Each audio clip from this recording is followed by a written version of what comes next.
In the small town of Willow Creek, rumors had been circulating for years about a group of monsters that hunted on the smell of fear. The townspeople whispered about the creatures that lurked in the shadows, waiting for their next victim to show even the slightest hint of fear.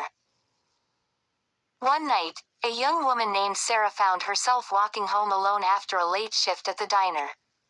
As she made her way through the dark streets, she couldn't shake the feeling that she was being watched. Every creak of a branch or rustle of leaves sent shivers down her spine, and she quickened her pace, trying to ignore the growing sense of dread that was building inside her. Suddenly, a low growl echoed through the night, causing Sarah to freeze in her tracks. She could feel the hairs on the back of her neck stand on end as she realized that the monsters were near.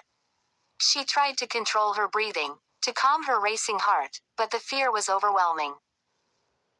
The monsters emerged from the darkness, their twisted forms illuminated by the dim glow of the streetlights. Their eyes glowed with a malevolent light as they sniffed the air, searching for the scent of fear that would lead them to their prey. Sarah knew she had to stay calm, to keep her fear at bay if she had any hope of surviving the night.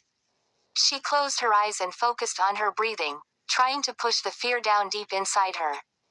But the monsters were relentless, their senses honed to detect even the smallest hint of fear.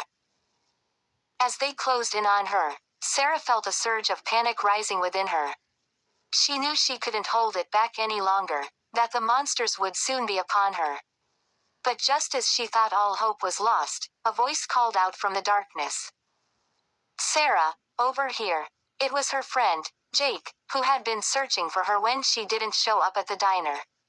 He ran towards her, his presence bringing a sense of relief and safety. The monsters hesitated, their attention momentarily diverted by the newcomer. In that moment of distraction, Sarah and Jake seized their chance to escape, running as fast as they could through the deserted streets.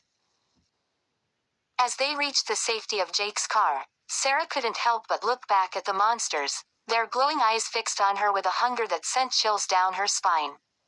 She knew that they would always be out there, waiting for the next opportunity to feed on the fear of their victims. But as long as she had Jake by her side, she knew that she would never have to face them alone again. And with that thought, she drove away from Willow Creek, leaving behind the monsters that hunted on the smell of fear.